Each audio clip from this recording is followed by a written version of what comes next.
Segala hormat, kemuliaan, dan keagungan hanya bagi Dia, Yesus Kristus, mempelai surga yang mengasihi kita semuanya. Terimalah salam kami Philadelphia. Kasih besaraan, kasih besaraan. Puji Tuhan.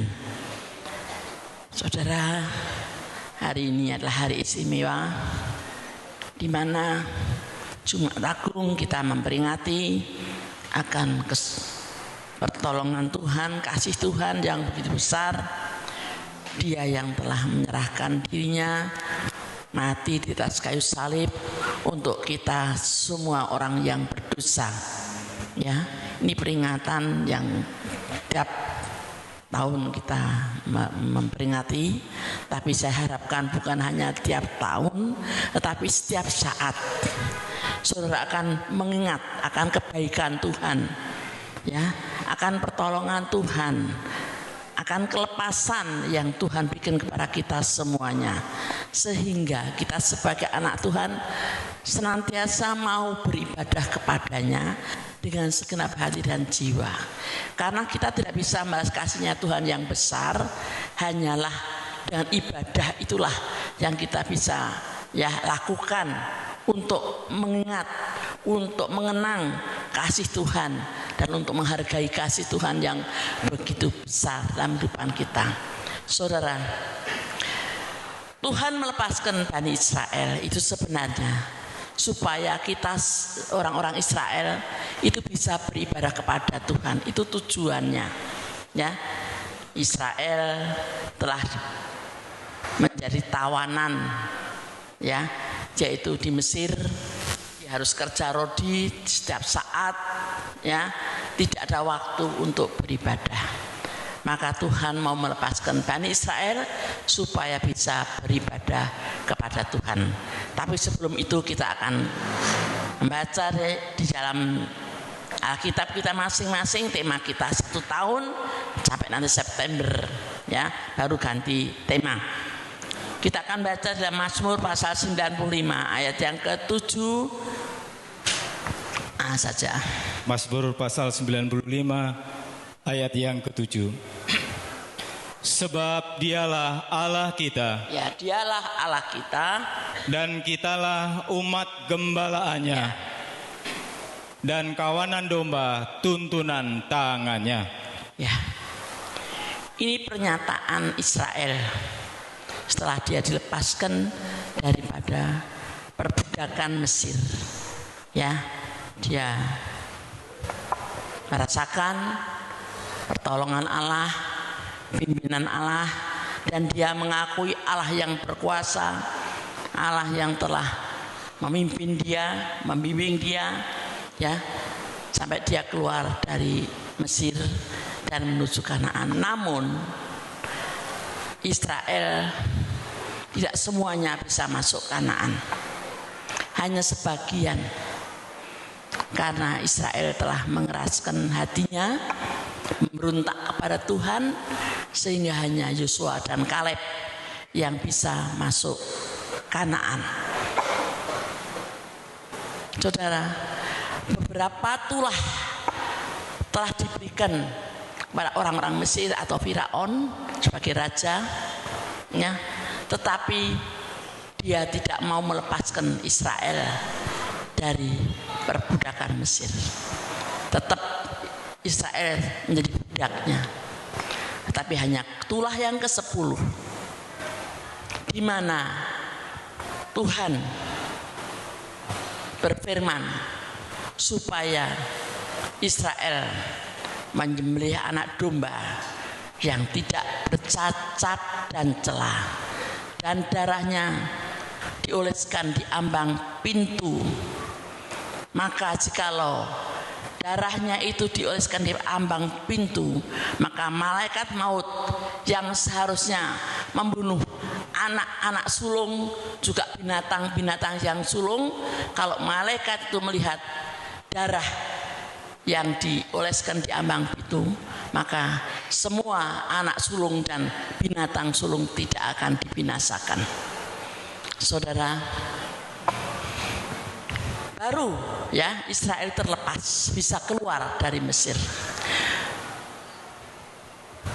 Darah anak domba, darah domba yang sulung, ya darah domba yang dioleskan di ambang itu, ambang pintu itu menggambarkan Tuhan Yesus Kristus sebagai anak domba yang mau melepaskan dosa dan kesalahan kita, pelanggaran kita.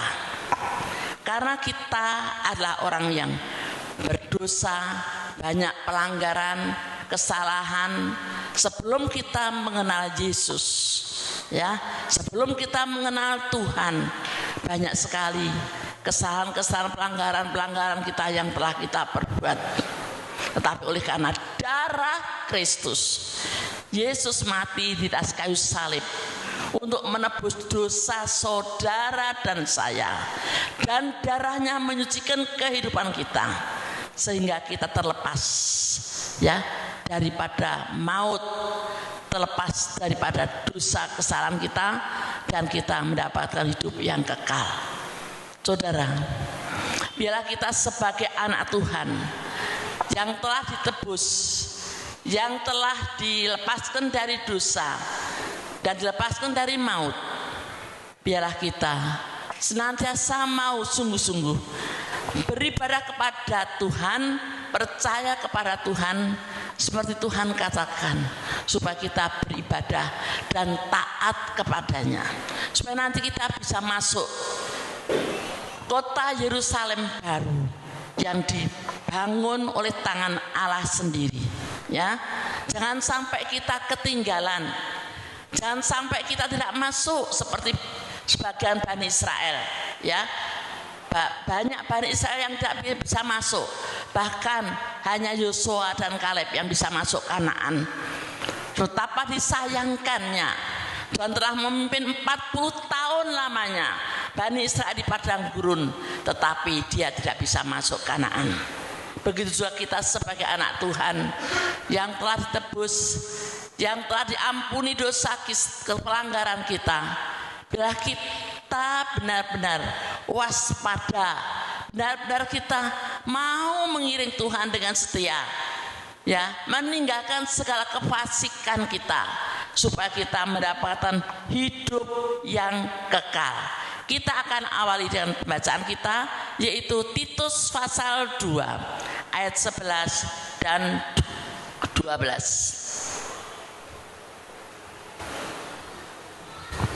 Titus pasal 2 ayat 11 dan 12. Titus pasal 2 ayat 11 dan 12. Karena kasih karunia Allah yang menyelamatkan semua manusia sudah nyata. Kasih karunia Allah yang menyelamatkan semua manusia termasuk saudara dan saya sudah nyata. Terus Ia mendidik kita. Ia mendidik, ya, ia membimbing, ia mengarahkan, memimpin kita, ya, terus supaya kita meninggalkan kefasikan. Supaya kita itu meninggalkan kefasikan. Fasik itu pura-pura, fasik itu tidak sungguh-sungguh, ya.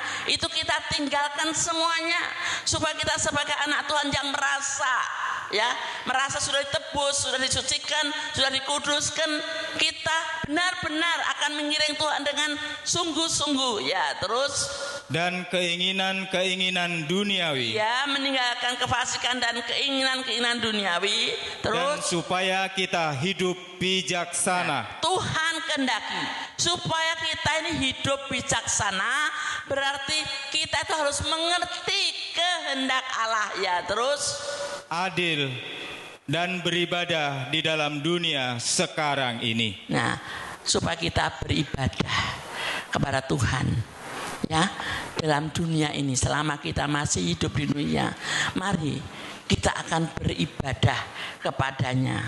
Karena dia Yesus yang telah mengorbankan dirinya menyelamatkan kita. Dia mati di atas kayu salib, ya, supaya kita terlepas daripada dosa kejahatan, supaya kita menjadi umat kepunyaannya. Itu yang Tuhan kehendaki. Karena selama kita masih hidup dalam dosa, kita hidup dalam jemawa, ya, tidak menghormati, tidak menghargai akan pengorbanan Tuhan, itu sebenarnya kita jauh daripada Tuhan. Sebenarnya kita di luar Tuhan dan belum menjadi miliknya, belum menjadi kepunyaannya, karena kita tidak percaya kepadanya. Tetapi mari kita sebagai anak Tuhan yang sudah ditebus oleh karena dia mati di kayu salib, ya, darahnya telah tercurah buat saudara dan saya. Mari Tuhan mau supaya kita ini benar-benar mau meninggalkan segala lepaskan dari kejahatan, dan kita akan menjadi umat kepunyaannya sendiri, karena ini menjadi umat gembalaannya, ya, seperti Tuhan tadi katakan di dalam Mazmur 95, kita adalah umat gembalaannya. Itu yang Tuhan kehendaki. Umat gembalaannya berarti umat yang digembalakan, umat miliknya sendiri atau umat kepunyaannya sendiri, ya. Titus pasal 2 13 dan 14. Titus pasal 2 ayat 13 dan 14. Dengan menantikan penggenapan pengharapan kita yang penuh bahagia, ya, dan penyataan kemuliaan Allah yang maha besar dan juru selamat kita, Yesus Kristus, ya, yang telah menyerahkan dirinya bagi kita. Dia telah menyerahkan dirinya bagi kita, mati di atas kayu salib, terus untuk membebaskan kita dari segala kejahatan. Dari segala kejahatan, ya, dari segala dosa, terus. Dan untuk menguduskan bagi dirinya suatu umat kepunyaannya sendiri. Kita akan dijadikan umat kepunyaannya sendiri, yang digembalakan, yang dibimbing, yang dituntun, yang diarahkan, diajar, dididik, ya, terus. Yang rajin berbuat baik. Supaya kita rajin berbuat baik. Ini yang Tuhan rindukan. Selama kita masih di dunia, mari kita dengan sungguh-sungguh beribadah. Karena Tuhan telah mengangkat segala dosa kesalahan kita. Dia yang tidak berdosa, ya, dia yang suci, dia yang kudus, namun dia dijadikan berdosa. Dia yang tidak mengenal dosa dijadikan berdosa oleh pelanggaran-pelanggaran kita. Mari kita akan hargakan korban Kristus, ya, karena tidak ada korban lain selain korban Kristus. Hanya satu korban Kristus yang sanggup menyucikan, menguduskan kita. Kita hargakan korban itu, saudara, ya. Jangan sampai kita lupa bahwa sebenarnya kita itu hidup menuju kebinasaan sebelum kenal Kristus, karena kita telah direbut oleh dosa, ya, oleh pelanggaran. Tetapi oleh karena korban Kristus, maka kita diangkat dari lumpur dosa, dan firman Tuhan katakan kita menuju keterangannya yang ajaib. Dia yang tidak berdosa dijadikan berdosa oleh pelanggaran kita. Ia yang tidak mengenal kutuk dijadikan kutuk, ya. Karena orang yang mati di atas kayu salib itu adalah orang yang terkutuk. Firman Tuhan katakan terkutuklah orang yang mati di salib. Maka Yesus yang tidak mengenal kutuk sebenarnya, tapi dia dijadikan kutuk oleh karena pelanggaran kita, ya. Dia yang melepaskan kita dari kesalahan dosa yang kita telah perbuat. Kita akan baca 1 Petrus 2 mulai ayat 22. Silakan. 1 Petrus pasal 2 ayat yang ke-22. Ia tidak berbuat dosa. Ia tidak berbuat dosa. Yesus tidak berbuat dosa. Selama hidup di dunia, Yesus selalu berbuat baik, ya, terus. dan tipu tidak ada dalam mulutnya. Dia tidak pernah menipu dalam mulutnya, tulus ya. Terus Ketika ia dicaci maki, ya, ia tidak membalas dengan mencaci maki.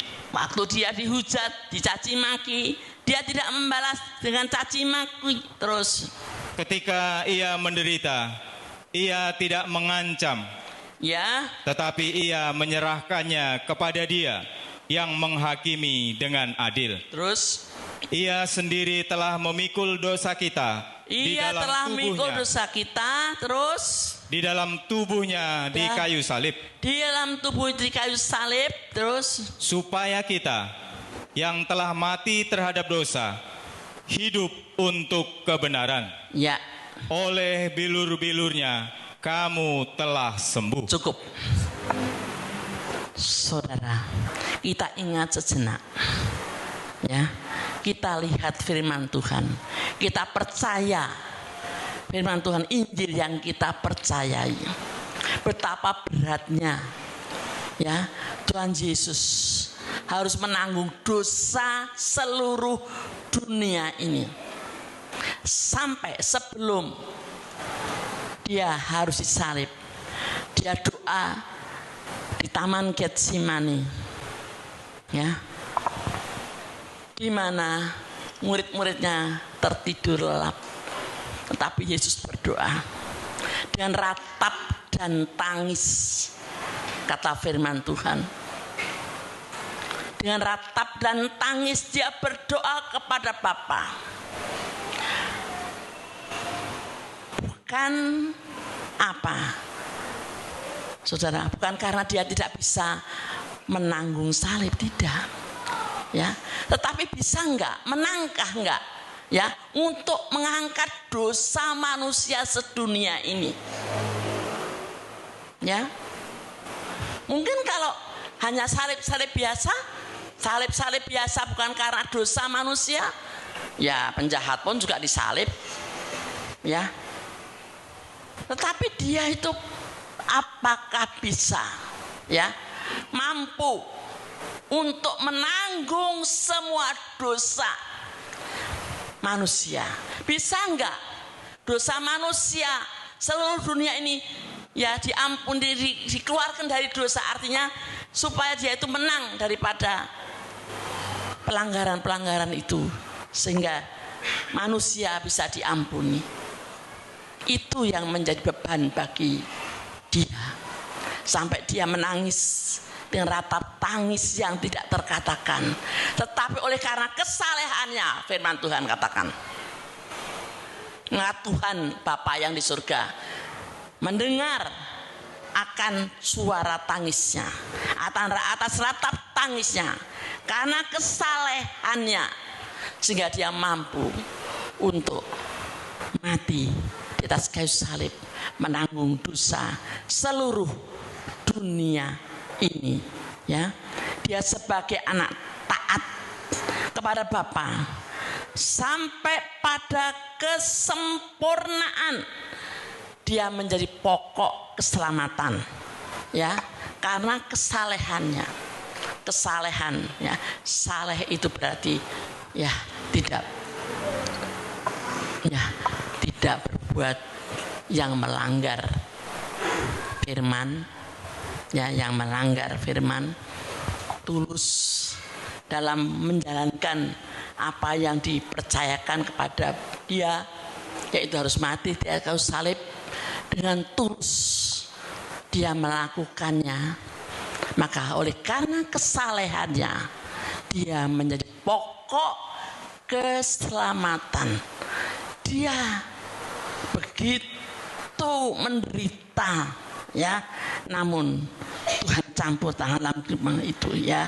Mari kita akan baca dalam Ibrani pasal 5 ayat 8 dan 9. Ibrani pasal 5 ayat 8 dan 9. Dan sekalipun ia adalah anak, Ya, ia telah belajar menjadi taat. dia anak belajar menjadi taat. Jadi belajar, taat itu harus belajar, ya. Kita juga anak Tuhan, ya. taat itu harus belajar, nggak langsung bisa taat ya, tidak, tetapi belajar. Yesus Kristus sendiri pun juga belajar menjadi taat ya. Terus dari apa yang telah dideritanya. Ya, apa yang telah dideritanya dia taat ya. Dan sesudah ia mencapai kesempurnaannya, Ya, ia menjadi pokok keselamatan. Dia menjadi pokok keselamatan Yang abadi bagi semua orang yang taat kepadanya. bagi semua orang yang taat. Ya, saudara. Karena ketaatannya, dia taat sampai dia menjadi pokok keselamatan. Ya, semuanya ya yang diselamatkan harus lewat Kristus. Hanya Kristus yang sanggup menyelamatkan. Tidak ada juru selamat lain. Ya, tidak ada juru selamat lain selain Yesus Kristus. Dia pokok keselamatan. Karena taat, itu juga kita mari. Kalau kita mau diselamatkan, kita harus taat. Ya, kita harus taat. Dia sebagai anak. Dan Tuhan juga meninggalkan teladan supaya kita menjadi anak-anak yang taat. Apa yang telah diderita Tuhan itu juga ditinggalkan teladan bagi kita semuanya. Ya, 1 Petrus 2 ayat 21. 1 Petrus 2 ayat 21. 1 Petrus pasal 2 ayat 21. Sebab untuk itulah kamu dipanggil. Nah, untuk itulah kamu dipanggil. Kalau saudara baca atasnya, kita juga harus menderita seperti Kristus ya. Terus Karena Kristus pun telah menderita ya, untuk kamu ya, dan telah meninggalkan teladan bagimu supaya kamu mengikuti jejaknya. Tuhan mau supaya kita mengikuti jejaknya. Ya, memang saudara, jalan salib itu tidak disukai oleh Tuhan, oleh manusia. Ya, jalan salib, penderitaan itu tidak disukai oleh manusia. Bahkan dunia katakan salib itu suatu kebodohan. Tetapi kebodohan bagi orang yang akan binasa. Tetapi bagi kita sebagai anak Tuhan, itu adalah keselamatan yang akan diselamatkan. Salib itu adalah kekuatan Allah yang membuat kita mampu untuk terus mengiring Dia. Ya, saudara, kita lihat sejenak. Memang salib itu tidak enak. Yesus dicambuk, ya, dicambuk, diludahi, dimahkotai duri, berjalan terus menuju ke bukit Golgota. Dalam memikul salib, darahnya menetes setiap langkah, darahnya menetes sampai di tengah jalan juga oleh Tuhan. Ada seorang yang bernama Simon Kirene. Dia menggantikan sebentar, ya, memikul salibnya Tuhan Yesus, tapi tidak sampai. Ya, sampai di bukit Golgota, dipaku, ya, kedua kakinya, tangannya dipaku, 5 luka di tubuhnya. Sebenarnya 4 luka itu sudah mati, tetapi ditambah lagi 1 luka di lambungnya. Itulah untuk kita orang-orang ya, di luar Tuhan atau untuk kita orang-orang bukan Yahudi ya, atau orang kafir. Sebenarnya 4 sudah mati. Maka pada waktu dia mau menghembuskan nafas ya, untuk menyerahkan nyawanya kepada Bapa yang di surga, merasa tidak mampu, pada saat itu dia katakan, Eloi, Eloi lama sabachthani. Mengapa Tuhan Engkau meninggalkan aku? Seolah-olah itu sendiri dilakukan kesengsaraan, penderitaan yang begitu berat. Karena apa? Bapa tidak mampu untuk melihat ya penderitaan anaknya yang tunggal itu. Seolah-olah Yesus menanggung salib itu sendiri. Maka katakan Eloi, Eloi lama sabachthani. Kita sebagai anak Tuhan, ada kalanya karena kita juga harus mengikuti jalan salib. Ada kalanya kita menghadapi pencobaan masalah yang kita hadapi sepertinya kita tidak mampu, tidak kuat. Dan saudara tahu, puncak-puncaknya penderitaan Yesus, Eloi, Eloi lama sabachthani. Maka disitulah secepatnya dia menyerahkan nyawanya, dan disitulah penderitaan itu sudah tidak lagi ya, dia mati di atas salib. Begitu juga saudara dan saya, pada waktu kita menghadapi pencobaan penderitaan yang kita alami, puncak-puncaknya penderitaan adalah karena tidak mampu, sepertinya kita mau lepaskan ya, pencobaan masalah yang kita alami sering ada kalanya kita lepaskan seperti kita tidak mampu untuk menghadapinya. Tetapi percayalah, di puncak penderitaan itulah tangan Tuhan akan menolong kita. Tangan Tuhan akan diturunkan untuk menolong kita. Kalau kita mengangkat tangan kepada Tuhan, karena kita tidak mampu untuk menghadapi masalah yang kita hadapi, seperti Yesus menghadapi ya penderitaan itu, Eloi, Eloi lama sabachthani. Begitu kita, Tuhan tolong angkat tanganmu, maka dengan sendirinya Tuhan akan menurunkan tangan untuk menolong saudara, untuk menolong saya ya. Puncak-puncaknya penderitaan jangan sampai kita lepaskan saudara, karena itu sebentar lagi pertolongan Tuhan akan datang untuk kita semuanya. Memang jalan salib itu manusia tidak suka, maunya langsung kebangkitan ya, tidak mau menderita. Apa sih menderita? Susah. Di orang Kristen memang itu ya harus kita lakukan, mau tidak mau. Tadi kaum wanita mengatakan ya, itu harus dijalani.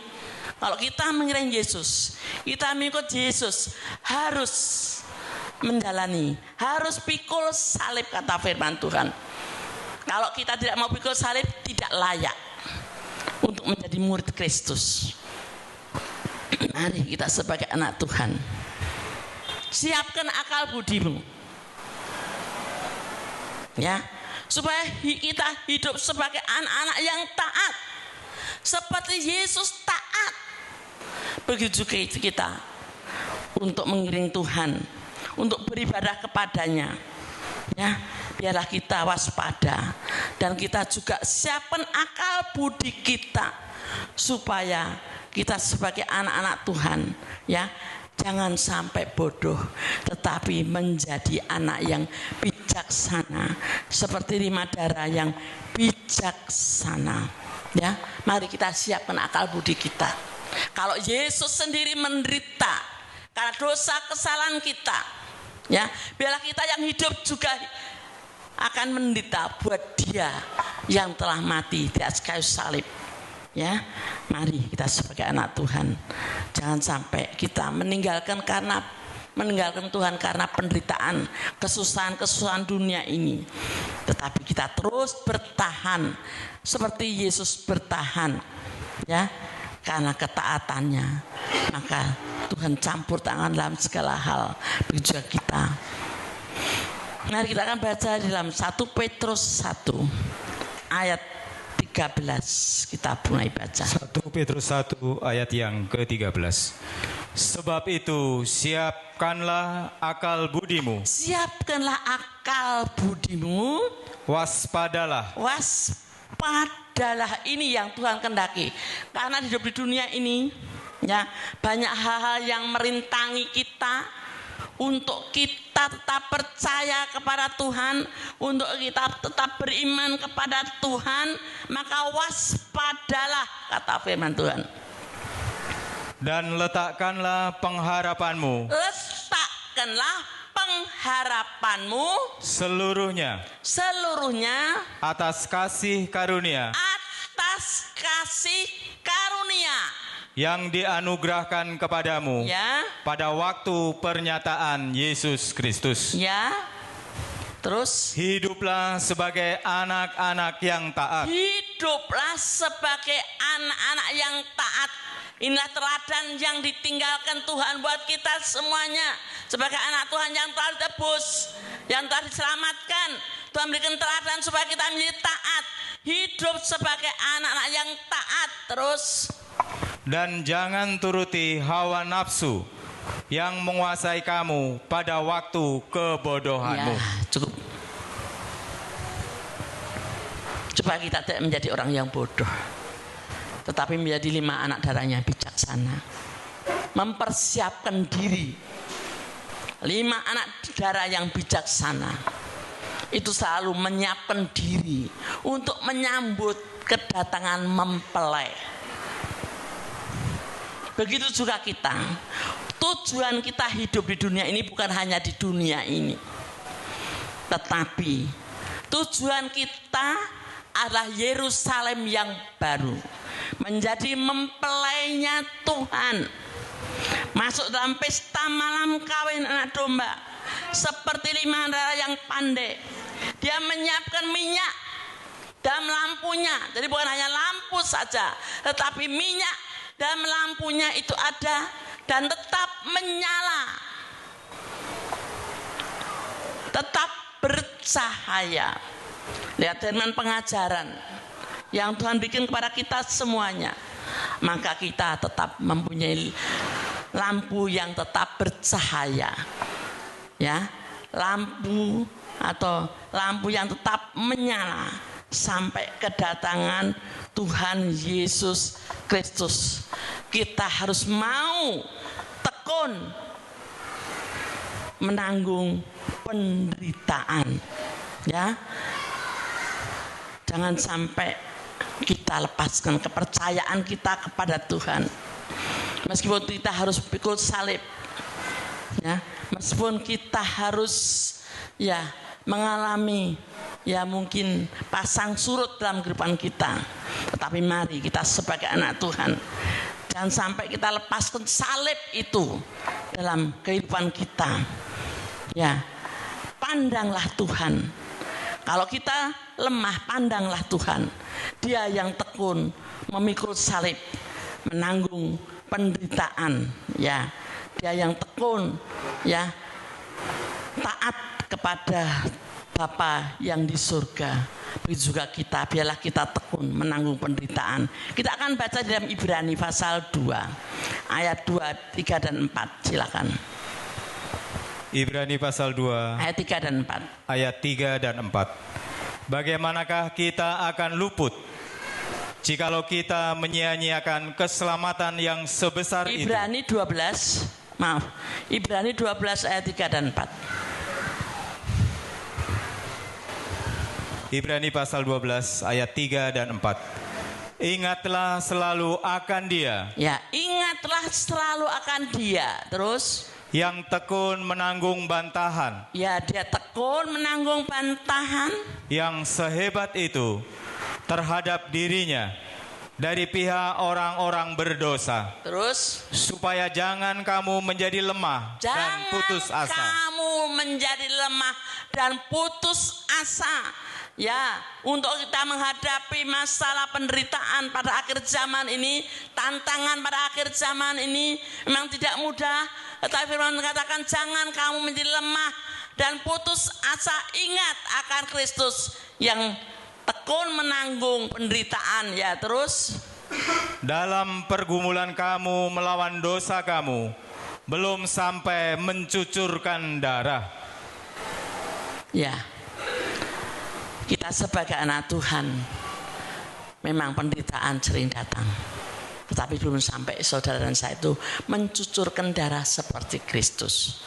Mari ya, kita lakukan semuanya dengan mata yang tertuju padanya. Ayat 2 atasnya. Ibrani pasal 12 ayat yang kedua. Marilah kita melakukannya dengan mata yang tertuju kepada Yesus. Yang tertuju kepada Kristus, ya, terus yang memimpin kita dalam iman. Yang memimpin kita dalam iman dan yang membawa iman kita itu kepada kesempurnaan. Ya. Yang dengan mengabaikan kehinaan, tekun memikul salib, ganti sukacita yang disediakan bagi Dia. Inilah biar kita sebagai anak Tuhan yang tekun memikul salib, ya, tapi pandangan kita memandang kepada Kristus, ya, yang kita lakukan dengan memandang pada Kristus, ya, terus yang sekarang duduk di sebelah kanan tahta Allah. Karena kalau kita tekun dalam penderitaan, nanti ada sukacita, ya, yang Tuhan bikin kepada kita semuanya, ya. Jadi kita sebagai anak Tuhan jangan sampai kita putus asa menghadapi masalah pencobaan akhir zaman ini, ya. Mari kita akan pandang Dia. Pandang Dia. Dia yang sanggup, ya, menolong saudara dan saya. Karena Dia sendiri juga dicobai, kata firman Tuhan, ya. Bukan pencobaan-pencobaan yang kita alami, pencobaan yang biasa. Tidak melebihi dari kekuatan kita. Firman Tuhan katakan, dan Dia sanggup menolong saudara dan saya, karena Dia juga dicobai, ya, karena Dia juga menanggung penderitaan, menanggung pencobaan, maka Dia sanggup melepaskan saudara dan saya, menolong saudara dan saya. Hanya satu perkara, jangan lepaskan kepercayaanmu, ya, dan jangan mau kita digeser iman kita, ya, kepada Injil. Mari kita tetap percaya kepada Kristus, kepada Injil yang membuat kekuatan dalam kehidupan kita, ya. Karena firman Tuhan katakan kalau kita tetap bertekun sampai kedatangan Tuhan, maka Tuhan akan memberikan kekuatan bagi kita, ya, sampai Tuhan datang kali yang kedua, ya. Tuhan segera datang. Jangan sampai kita melepaskan kepercayaan kita kepada Tuhan, ya, tekun. Itulah, karena taat itulah, ketaatan itulah yang dinilai Tuhan dalam kehidupan kita nanti sampai pada akhirnya, ya. Mari anak-anak Tuhan, terutama sidang jemaat gereja Maranatha, saya mohon kiranya kita tetap setia, ya, jangan lepaskan kepercayaan kita. Kita tetap ibadah kepadanya dengan sungguh-sungguh sampai nanti masuk Yerusalem baru. Karena sedikit waktu lagi Tuhan akan datang dan Tuhan tidak pernah menangguhkan kedatangannya. Ibrani pasal 10 ayat 35-36. Silakan. Ibrani pasal 10 ayat 25 dan 26. 35 dan 36. 35 dan 36. Sebab itu, janganlah kamu melepaskan kepercayaanmu. Jangan kamu melepaskan kepercayaanmu. Karena besar upah yang menantinya. Ya, besar upah yang menantikan. Terus. Sebab kamu memerlukan ketekunan. Kamu memerlukan ketekunan. Supaya sesudah kamu melakukan kehendak Allah, kamu memperoleh apa yang dijanjikan itu. Terus 37. Sebab sedikit bahkan sangat sedikit waktu lagi, dan Ia yang akan datang sudah akan ada tanpa menangguhkan kedatangannya. Ya, Tuhan tidak akan menangguhkan kedatangannya. Kita telah melihat dan percaya kepada Tuhan kelahirannya, ya, kelahirannya pada waktu lahir dia sudah lahir di dunia, dan kematiannya, kebangkitannya. Sekarang kita tinggal menunggu kedatangan Tuhan yang kedua kali untuk membawa kita, ya, masuk pada pesta malam kawin anak domba. Ya, mari jangan sampai kita melepaskan kepercayaan kita kepada Tuhan. Kita terus tekun sampai Tuhan datang kali yang kedua. Ya, inilah firman Tuhan yang kami sampaikan. Kiranya ini bermanfaat bagi kita semuanya, menjadi anak Tuhan yang taat dan setia sampai pada akhirnya kita, sasaran kita masuk Yerusalem yang baru. Mari kita akan muji nama Tuhan, kita tutup Alkitab kita masing-masing.